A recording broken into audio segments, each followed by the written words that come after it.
April 12, 1890. Monterey, California. Then a cannery town of 4 dusty streets and a single-track rail spur. At dawn, a fisherman named Daniel Ruiz is found face down on the beach below Cannery Row. Throat cut so clean the doctor can see the vertebral notch. No footprints surround him. The tide chart says the sand was untouched by water for 6 hours. Victim's boots dry, laces intact, blade likely surgical. No defensive wounds. Dr. A.K. Brewer, County Coroner. Sheriff Caleb Moran wires San Francisco for specialist aid. 2 days later, a man steps off the southbound train. Simon Graves, pale, precise, 34 years old, London-trained criminologist claiming Pinkerton subcontract. He carries 1 carpet bag and a folding brass field microscope. Station porter. Could have sworn his bag clinked like bottles, but when I hauled it, light as sawdust. Graves volunteers unofficially, sketches the scene, measures tidal drift, then disappears into a rented attic above a shuttered cigar shop. Within a week, a second corpse appears. Abigail Sloan, the cannery accountant, throat cut precisely the same, ledgers missing. Monterey begins to whisper the word serial years before newspapers make it common. Part 2, 1891, Patterns in Ledger Ink, Spring. 3 more deaths, each first weekend of the month, always near water, always bloodless. Simon Graves supplies Sheriff Moran with neat diagrams and Latin phrases, modus sigillum via ferrata, yet declines deputy status. He works nights, walks alone, and pays his rent 1 month in advance, never late.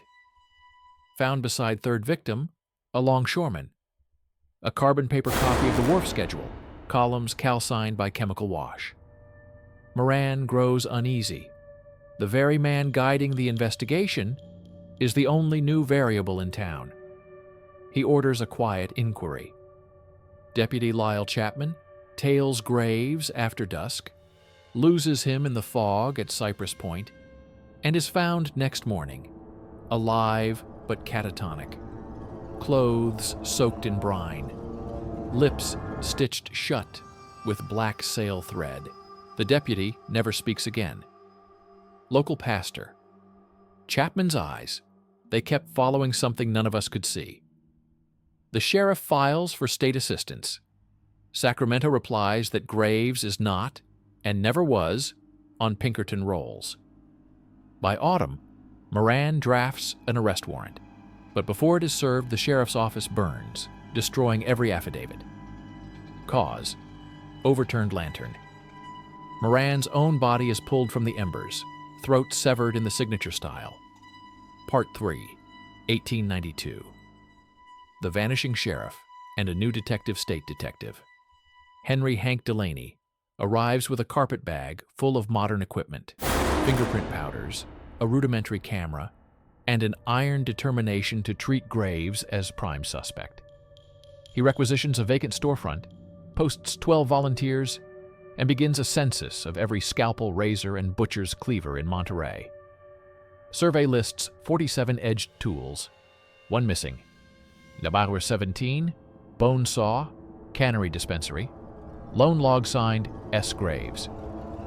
But the signature doesn't match Graves's crisp English hand. Instead, it mirrors Sheriff Moran's. Handwriting expert from San Jose declares the line forged by someone painfully competent yet ignorant of American cursive rhythm. Census clerk to Delaney. Sir, the ink's too new. That log entry wasn't here last week. Delaney secures a warrant and searches Graves's attic. He finds 3 items: a physician's black frock coat, 2 sizes too large, a ledger containing press-clipped obituaries from Boston and New Orleans, each throat-cut case unsolved, and a tiny vial labeled ferric chloride, A.K. Brewer. Brewer is the coroner who wrote the very first report. Brewer under oath. That reagent is used to test for trace metals in blood. Mine was locked, or so I believed. Graves is gone. Landlady swears she saw him leave that morning, smiling like he'd solved a riddle. Delaney issues wanted posters statewide. No sightings. 6 months pass. No murders. Some begin to doubt Graves ever existed, chalking him up to mass hysteria. Then Christmas Eve, Delaney receives a parcel. Inside, Moran's missing badge, polished, set on velvet. Beneath it lies the bone saw, clean, but the teeth are resharpened to a surgeon's scalpel edge. Part 4. 1893. Anatomy of a Ghost. Delaney reopens every Monterey medical file. A pattern emerges. Each victim had significant life insurance through a single brokerage, Wells & Crowe of San Francisco. And every policy lists the same notary. Simon Graham, not Graves. A switch of one letter, never noticed. Memo, Wells & Crowe. Agent Graham hired 1889, resigned 1890, file purged at his request. Delaney rides north to interrogate Crowe, finds the broker hanged in his own study, throat untouched. On the desk, a stamped, unsigned letter. The ledger is balanced S. Delaney pockets a carbon copy, returns to Monterey certain that Simon is eliminating anyone who can name him. Yet no photograph of the man exists, and no two witnesses give the same eye color, height, or accent. Station porter, re-interview. Maybe his bag wasn't light. Maybe my arms went numb. Delaney considers imposter theory. Could Simon rotate false identities, each killing paving way for the next persona? He charts a timeline of employment records, notary stamps, and train manifests. One thread ties them all. Each alias ends work the week before a murder spree begins, then vanishes. Delaney christens him the Switchman. Part 5, 1894. The Switchman strikes again. April Fool's Day. Cannery forewoman Laura Meeks is found seated upright at her desk, pen still in hand, throat expertly opened. Delaney arrives before dawn, finally catches a trace. A single boot print in congealing blood, half-moon heel worn in a unique arc.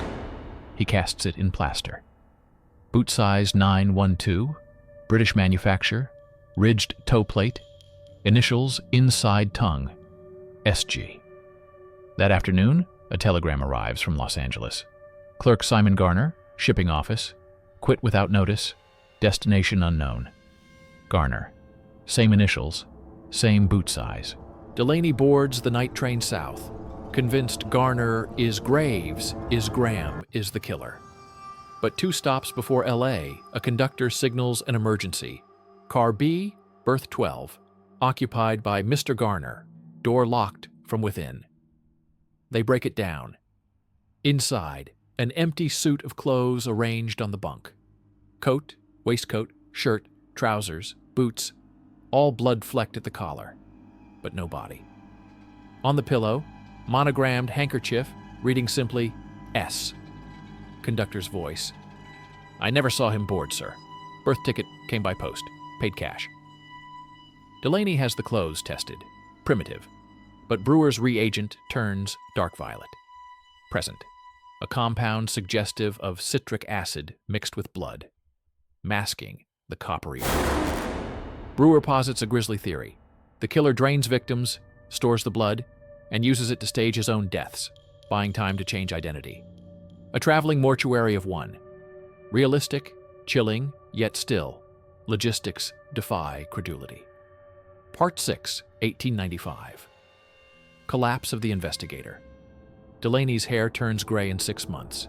He believes Simon is toying with him.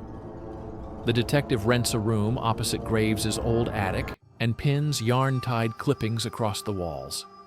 Locals call it the Red Web. The murders halt. Monterey breathes again. But Delaney does not. He wakes nights to the sound of a ticking pocket watch, yet owns none.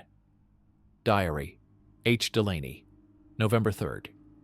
He is not a ghost. He is discipline incarnate. Kill, drain, vanish, reincorporate. He signs his work. Why sign? Ego or instruction? Christmas week, Delaney disappears. The boarding house matron finds his room immaculate save one thing.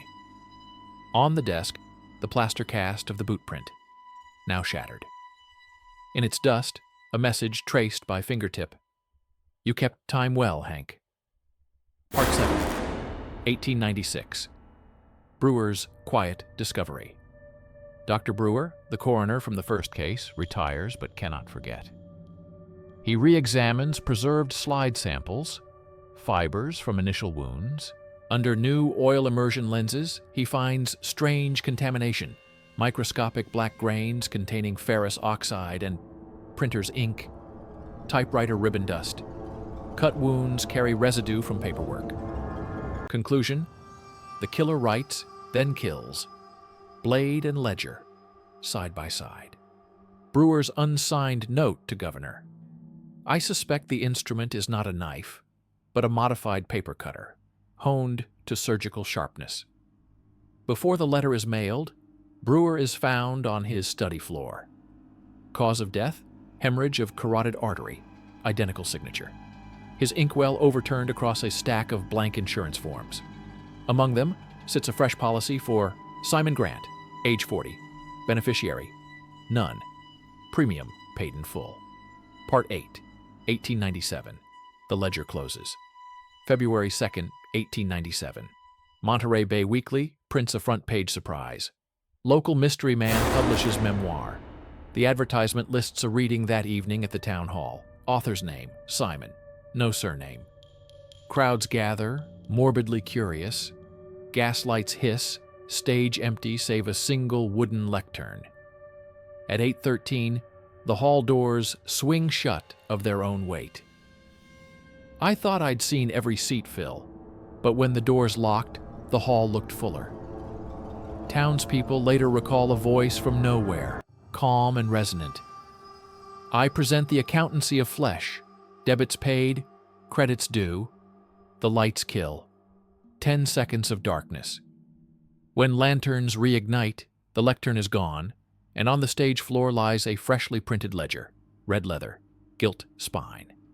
First page: victims, Monterey, 1890-97, 31 names, perfectly typed. Second page: investigators, 5 names. The final entry reads: Henry Delaney, in escrow. Town Constable George Yates logs the ledger into evidence. Ink, still wet, yet dated 7 days ahead. That night, Yates disappears.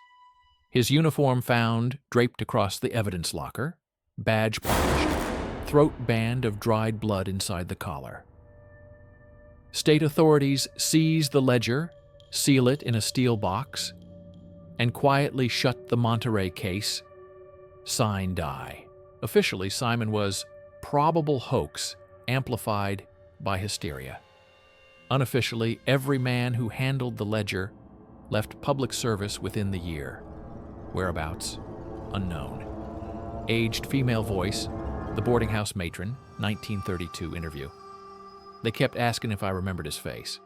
I don't, but I recall his handwriting, copperplate, no blot, as if he'd practiced each letter a lifetime before setting pen to paper.